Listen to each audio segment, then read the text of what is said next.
Hey guys, here we go with chapter 8, and we're going to start with the Pythagorean theorem and its converse. You should be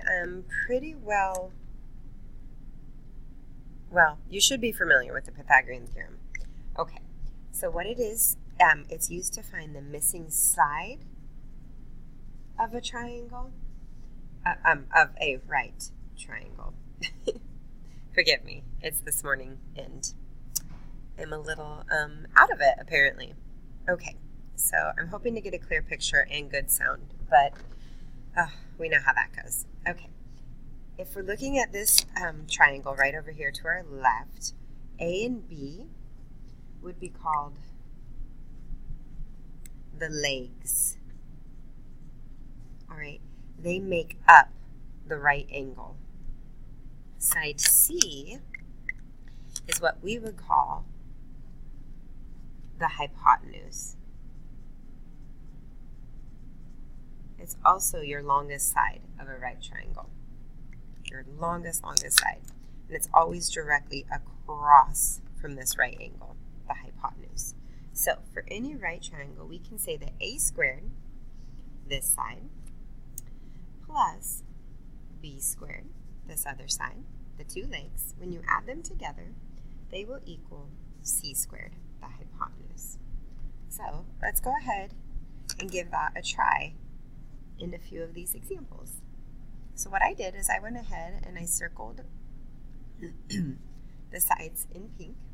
So 8 squared plus 13 squared is going to equal my hypotenuse, x, which is what I'm trying to solve for. Not sure why we always want to try to find our x's, but we do. Okay, so I'm going to just go ahead and flip this around, and I'm going to have x squared equals 8 squared plus 13 squared, which is 233. Oops, sorry, I wasn't supposed to put the radical over there yet. But I'm going to take the square root of both sides, and that will give me x equals, well, is approximately right, 15.26. All right, it's approximate because any square root that is not a perfect square is an irrational number, so this decimal goes on forever. And we're only going to round it, so that's why it's approximate. Okay, let's do one more example, or actually we're going to do a couple more. So I'm going to look here and here at these two legs for number 2. All right, and it's going to be 27 squared plus 22 squared, and that's going to equal my hypotenuse squared, x squared. Well, now I'm going to have x squared, and it's going to equal 1,213. But I want to take the square root of that so that I can find my actual numbers. That means x is going to be approximately, once I take the square root of 1,213, 34.83. Boom. All right, so you take your two legs, you square them, add them together, and set it equal to your hypotenuse squared. Well, Mrs. Black, what if we have a figure that looks like number 6 down here? Well, don't worry. We want to find x. So what I'm going to do is I'm going to draw in this line right here. And I know that's 90 degrees, and this line is parallel to it. So I'm going to go ahead and say that this is also 90 degrees. And since this segment and this segment are the same length, I'm going to say that that's x.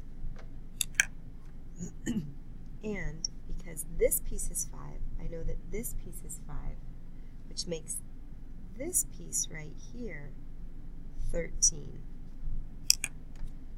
Now I have the measures of my triangle. I have my two legs, 13, and x. So x squared plus 13 squared is going to equal my hypotenuse squared, 16 squared. Well, that looks like this. X squared plus 169 equals 256. I want to get x squared alone, so I'm going to subtract 169 from both sides and get x squared equals 87. I'll take the square root of both sides, and get x is approximately 9.33. All right, in order to get credit for this, I need you to do number 7. Right? And you'll notice that I glued this in to my notebook. All right here, like I want you guys to do. And then I went ahead and glued that second piece that I gave you over here. And I want you guys to all look at number 10 really quick. Okay, so here I go zooming in so that you can actually read it. And it says, a roofer leaned a 16-foot ladder against a house. If the base of the ladder is 5 feet from the house, how high up the house does the ladder reach? I definitely recommend drawing a diagram for something like this. We're going to say that this is the house. Okay, and here is our little ladder that I'm going to attempt to draw. And it is 16 feet. Right, well, it is 5 feet away from the house, and we want to find out how far up the house this goes. So here's our little diagram. Okay, well, this is one of my legs, this is one of my legs. So I'm going to take x squared plus 5 squared. I'm going to set it equal to my hypotenuse, 16 squared.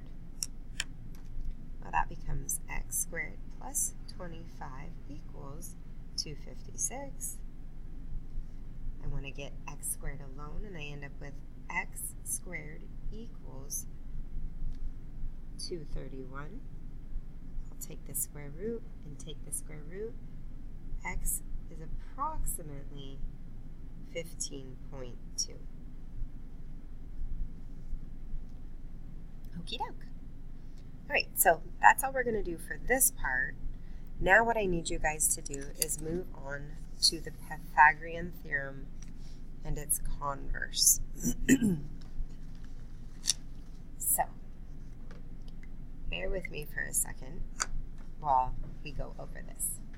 What it says is if c squared equals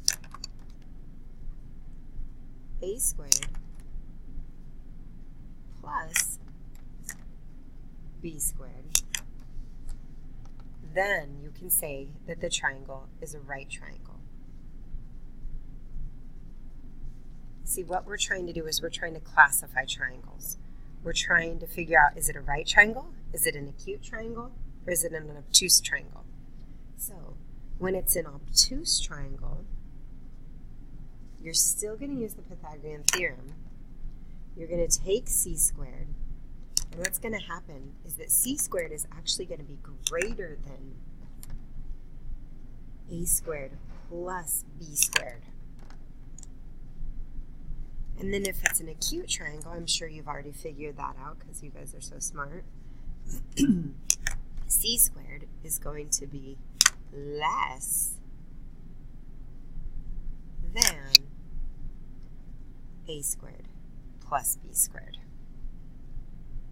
Okay, so if it works out perfectly and they equal each other, we know that it's a right triangle.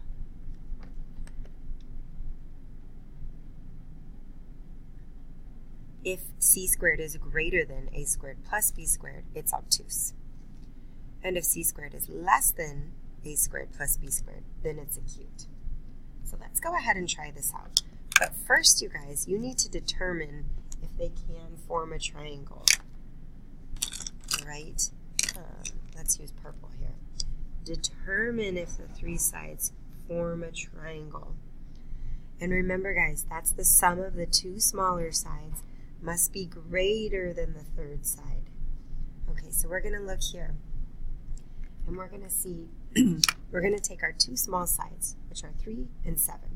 we're going to do 3 plus 7, and we want it to be greater than 9. All right, well, 3 plus 7 is 10, and that is greater than 9, so check, that works.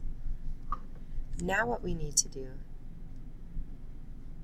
is we're going to do 9 squared, 3 squared, plus 7 squared. We're going to see how this works out using the Pythagorean theorem. All right, so this is my longest side, right, which represents the hypotenuse, and these are my two legs, the smaller sides. So that becomes 81, 9, plus 49. And this is 81, and 9 and 49 are 58.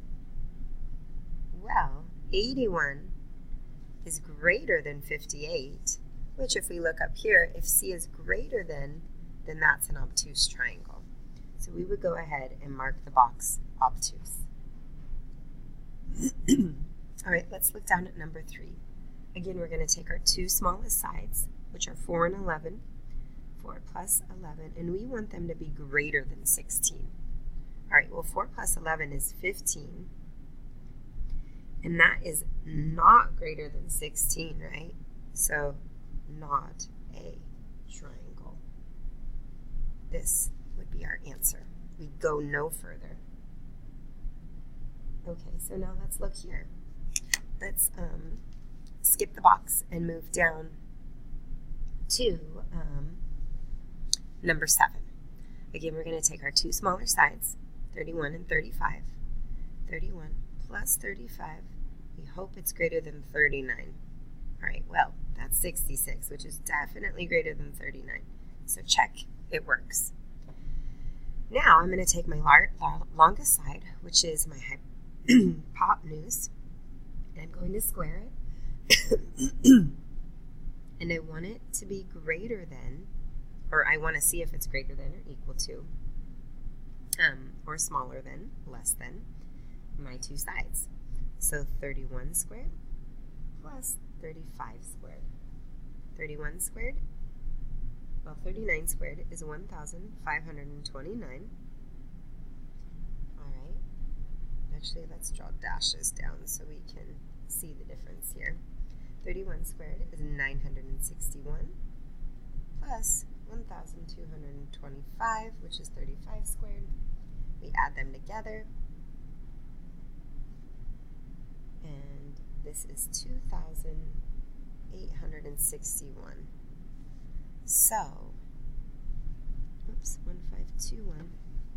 All right, so 1,521 is less than, so because it's less than, if we look back up here, our hypotenuse is less than the sum of our two legs squared, which makes it an acute triangle. Right, so we will go ahead and mark the box acute. And long video, but that's it for tonight. Hope you guys did well on your test today. See you on Monday.